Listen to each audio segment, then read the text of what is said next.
കല്യാണമായിരുന്നില്ല. കേന്ദ്രം ഭരിക്കുന്നവരടക്കം കേരളത്തിലെ സകല മന്ത്രിമാരുണ്ടായിരുന്നു. ആരുണ്ടായാലും എന്താ, ഒരേ ഒരു മകനെ ജയിലിൽ അടച്ചിട്ടല്ലേ.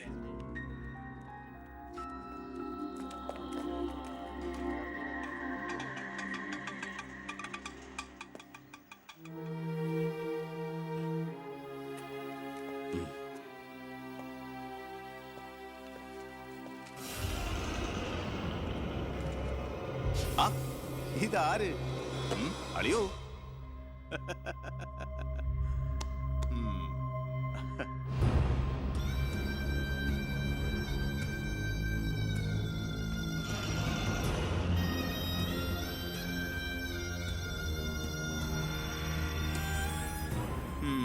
ഒരു ദൂരയാത്ര കഴിഞ്ഞ് വരുന്ന ലക്ഷണമുണ്ടല്ലോ. അളിയൻ ഇത്ര ദിവസം എവിടെയായിരുന്നു? നീ ഇങ്ങനെ നോക്കി നിൽക്കുന്ന അളിയന് പോയി ചൂട് ചായ എടുത്തോണ്ട് വാ. ചെല്ല്. എന്തിനാ ഇപ്പൊ ഇങ്ങോട്ട് വന്നത്? കാണണ്ട നിന്നെ എനിക്ക്. വീട്ടിലൊരു നല്ല കാര്യം നടക്കുമ്പോ നാട് നന്നാക്കാൻ നടക്കുന്നു. മന്ത്രിയായി നിന്റെ അച്ഛനൊക്കെ തിരക്കുണ്ടോടാ നിനക്ക്? ഞാനില്ലായിരുന്നെങ്കിൽ എന്താമേ, ഇവിടുത്തെ കാര്യങ്ങളൊക്കെ ഭംഗിയായിട്ട് നടത്താൻ എല്ലാരും ഉണ്ടല്ലോ. എത്തിയോ വിമതൻ? വിമതൻ ചെറുപ്പകാലത്ത് ആവേശമായിരുന്നു എനിക്ക് എന്റെ അച്ഛൻ. മനസ്സുകൊണ്ട് രാഷ്ട്രീയ ഗുരുവെ കണ്ടിട്ടാ ഞാൻ രാഷ്ട്രീയത്തിലേക്ക് ഇറങ്ങിയത്. പക്ഷേ അടുത്തറിഞ്ഞപ്പോ തെറ്റുകളിൽ നിന്നും തെറ്റുകളിലേക്കാണല്ലോ അച്ഛൻ പോയിക്കൊണ്ടിരിക്കുന്നത്. എന്റെ കൂടെപ്പുറപ്പിനെ മനസ്സിലാക്കിയില്ലല്ലോ. വളരെ വിഷമമുണ്ട്, സഹതാപമുണ്ട്.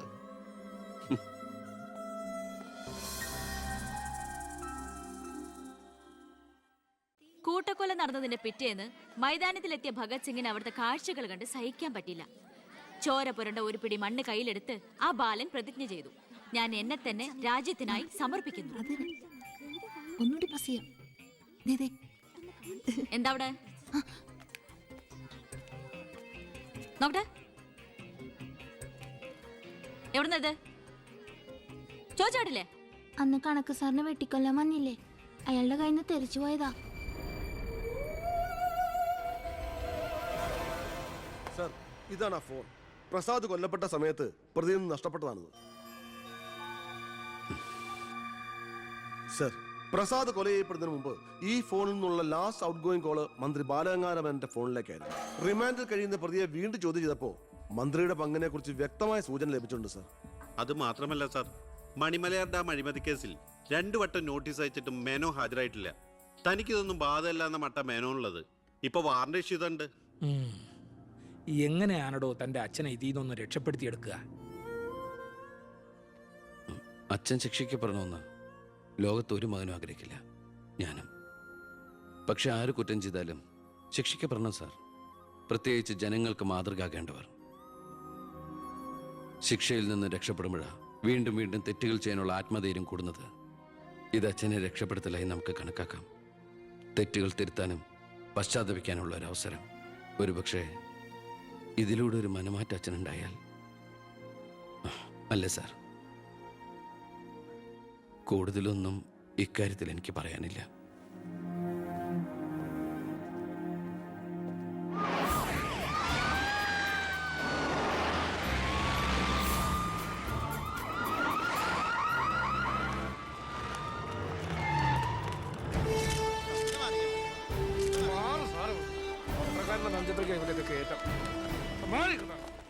നിങ്ങളോട് വെയിറ്റ് ചെയ്യൂ സർ. അച്ഛാ, ഹർഷം വരുന്നു. അച്ഛാ, മുഖ്യമന്ത്രിയുടെ ഓർഡർ കൈ കിട്ടി അല്ലേ? അച്ഛനെ അറസ്റ്റ് ചെയ്യാൻ മരുമകന് ഡ്യൂട്ടി. അവറാച്ചൻ കളിക്കട്ടോ, കളി അവിടെ വരെ പോകുന്ന കാണാം നമുക്ക്. അച്ഛനെ കോടതിയിലേക്ക് കൊണ്ടുപോയാൽ മതി. ജാമ്യത്തിനുള്ള ഏർപ്പാടൊക്കെ ഞാൻ ചെയ്തിട്ടുണ്ട്. വക്കീലുമായി ജോസ്പേട്ടൻ കോടതി വെയിറ്റ് ചെയ്യാ. നീ എങ്ങനെ എന്നെ കൊണ്ടുപോകുന്ന? കാറിൽ ഫോളോ ചെയ്താൽ മതി. കാറിലോ? എന്റെ പട്ടി വരും. പോലീസ് ജീപ്പിന്റെ പിന്നിലിട്ട് തന്നെ എന്നെ കൊണ്ടുപോകണം. അതിനു മുമ്പ് ഈ മുറ്റത്തിട്ട് എന്നെ തല്ലി ചതയ്ക്കണം, മുടുമുണ്ട് വലിച്ചു പറിക്കണം. പിന്നെ പത്രക്കാരോ ചാനലുകാരോ ചോദിച്ചു കഴിഞ്ഞാൽ മുഖ്യന്റെ സ്പെഷ്യൽ ഓർഡർ ആണെന്നൊക്കെ പറഞ്ഞേക്കണം. ഇതൊന്നും നീ ചെയ്യണ്ട, പോലീസുകാരെ കൊണ്ട് ചെയ്യിച്ചാൽ മതി. അയ്യോ, ഓ, ഇത് മുഖ്യമന്ത്രിയെ താഴെ ഇറക്കാനുള്ള കുശാഗ്രവത്തി ഇല്ലേ? എന്റെ പൊന്നെ, ഞാൻ എന്തുവായി കേൾക്കുന്നത്? ഗുരു എന്നെ അനുഗ്രഹിച്ചാട്ടെ. അനുഗ്രഹമൊക്കെ അവനോട് വാങ്ങിച്ചാൽ ബുദ്ധി. കാര്യങ്ങളൊക്കെ നമ്മുടെ പോലീസുകാരോടൊന്ന് പറഞ്ഞേക്കാം. ജയ്,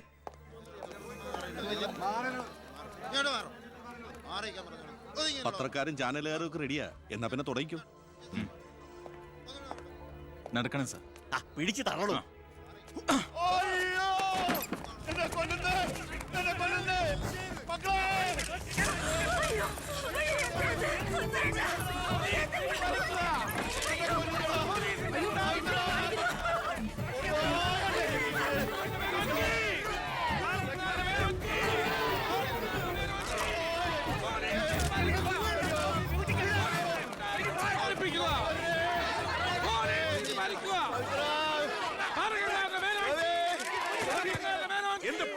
എന്തായി കാണിക്കുന്നത്? ഒരു മിനിസ്റ്ററല്ലേ അദ്ദേഹം? വീട്ടിൽ കയറി അനാവശ്യം കാണിക്കാതെ ബഹളം ഉണ്ടാക്കരുത്. ഇത് chief minister order. Chief minister order.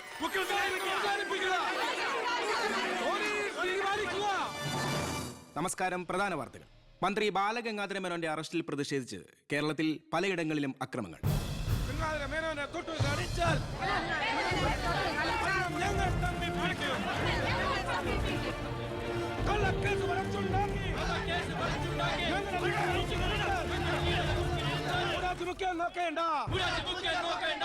ഇപ്പോൾ കിട്ടിയത് അറസ്റ്റിലായിരുന്ന വിദ്യാഭ്യാസ മന്ത്രി ശ്രീ ബാലഗംഗാധര മേനോന് കോടതി ജാമ്യം അനുവദിച്ചു.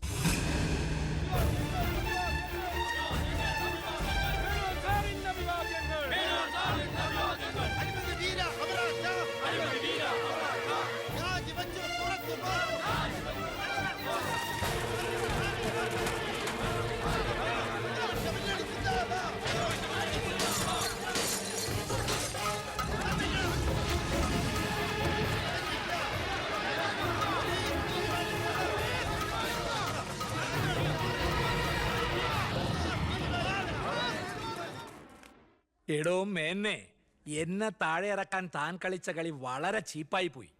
അവറാച്ചൻ എന്തായി പറയുന്നേ? ഒന്നും പറയണ്ട, സൂത്രധാരൻ താനാണെന്ന് എനിക്കറിയാം.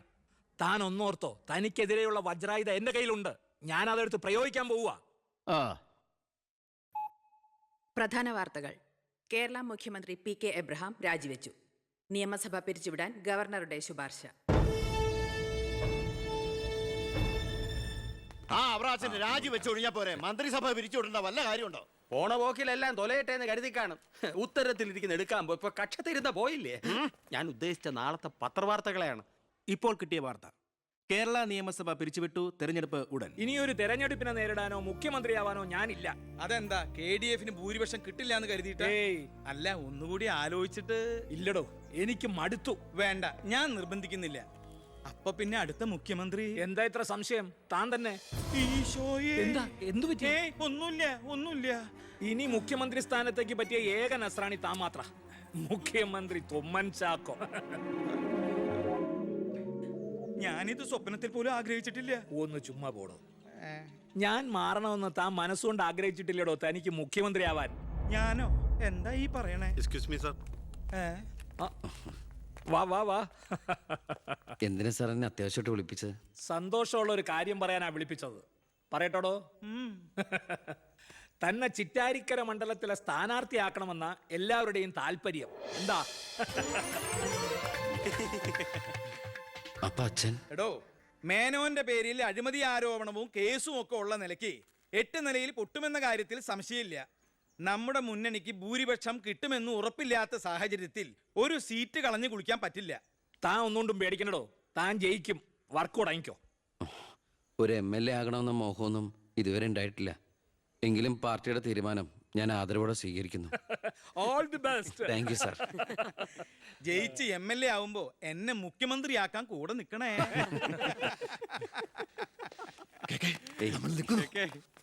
ഞാൻ ജീവിച്ചിരിക്കുമ്പോ ചിറ്റാരിക്കര മണ്ഡലത്തിൽ പുതിയൊരു സ്ഥാനാർത്ഥിയെ കുറിച്ച് ചിന്തിക്കേണ്ട കാര്യമില്ല. അത് നടക്കില്ല.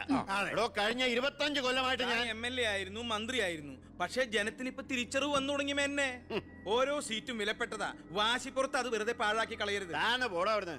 എനിക്കെതിരെ ഇതിലും വലിയ ആരോപണങ്ങൾ ഉണ്ടായിരുന്ന കാലത്തും കേരളം മുഴുവൻ ജനപക്ഷ തരംഗം ആഞ്ഞടിച്ചിട്ടും വൻ ഭൂരിപക്ഷത്തോടെ വിജയിച്ചവനാ ഈ ബാലഗംഗാധരൻ.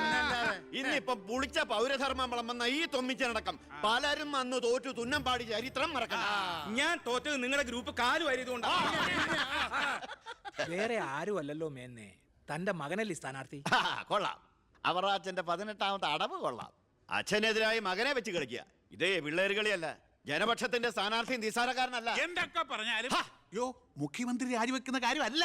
പിന്നെ ചിറ്റാരിക്കര മേനോൻ സാറിന് തന്നെ വേണം. അതൊഴികെ മറ്റെല്ലാ സ്ഥാനാർത്ഥികളെയും നമുക്ക് അംഗീകരിക്കാം. പക്ഷേ മേനോൻ സാറിനെ മാറ്റി നിർത്തിക്കൊണ്ടുള്ള ഒരു ഒത്തുതീർപ്പിനും ഞങ്ങൾ ആരും തയ്യാറില്ല. അതെ, മേനോനെ സ്ഥാനാർത്ഥിയാക്കിക്കൊണ്ടുള്ള ഒരു ഒത്തുതീർപ്പിന് ഞങ്ങൾ നേരല്ല. പാർട്ടി പുലർത്തി പോകാൻ നിന്നവരവര്. തെരഞ്ഞെടുപ്പ് പെട്ടെന്ന് വന്നപ്പോ ഇവിടെ തന്നെ കൂടി. ഈ മുന്നണി വിട്ട് എന്നാൽ പൂ വിട്ട് സ്വീകരിക്കും ജനപക്ഷ മുന്നണി. എന്റെ ഗ്രൂപ്പിന് KDF കിട്ടുന്നതിനേക്കാൾ കൂടുതൽ സീറ്റ് കിട്ടുകയും ചെയ്യും. ദിവാകര, ഇനി ഇവിടെ നിൽക്കണ്ട, വാടോ പോകാം. അയ്യേ, നിങ്ങൾ ഇവിടെ ഇരിക്കി. ആരെങ്കിലും എന്തെങ്കിലും തമാശ പറഞ്ഞു വെച്ചാൽ അത് കാര്യാക്കുക. ചിറ്റാരിക്കരയിൽ മേനോൻ തന്നെ സ്ഥാനാർത്ഥി. അപ്പം നമ്മൾ ഗ്രൂപ്പെല്ലാം മറന്ന് തെരഞ്ഞെടുപ്പിനെ ഒറ്റക്കെട്ടായി നേരിടുന്നു. ഇനി എല്ലാവരും ഒന്ന് കൈയടിച്ച് പാസ്സാക്കി.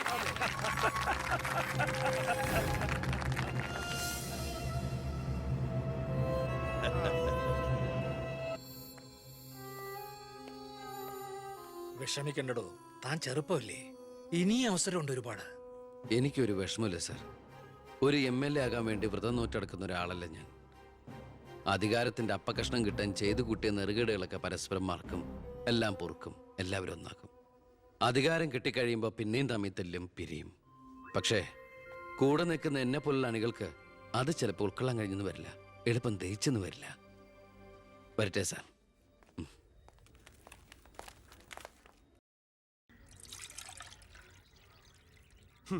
പാർട്ടി പോകാൻ പറ.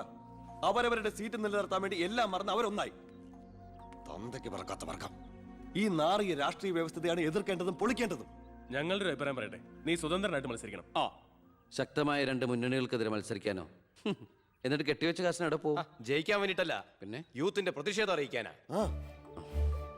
എന്നാലും അച്ഛനെതിരായിട്ട്. അച്ഛനെതിരായിട്ടല്ല, അച്ഛന്റെ രാഷ്ട്രീയ നയങ്ങൾക്കെതിരായിട്ടാണെന്ന് എപ്പോഴും നീ പറയാറില്ലേ, അതുകൊണ്ടാ. പോലീസുകാർക്ക് രാഷ്ട്രീയം പാടില്ലെന്നാ. എങ്കിലും ഒന്ന് പറയാം, ഞാൻ ഇവരുടെ അഭിപ്രായത്തോട് പൂർണ്ണമായി യോജിക്കുന്നു. എന്താടൂ, മത്സരിച്ചുകൂടെ? അധികാരമില്ലാതെ താൻ ഇവിടെ കിടന്ന് വിളിച്ചു കൂവിയിട്ടും പോരാടിയിട്ടും ഇവിടെ ഒരു മാറ്റവും സംഭവിക്കാൻ പോകുന്നില്ല. തന്നെ പോലെ സാമൂഹ്യ ബോധവും നിശ്ചയദാർഢ്യവും തന്റെ ഉള്ളതിന് മുമ്പിൽ നെഞ്ചു വിരിച്ചെന്ന് സല്യൂട്ട് ചെയ്തിട്ട് ഒരൊറ്റ ദിവസമെങ്കിലും അന്തസ്സോടെ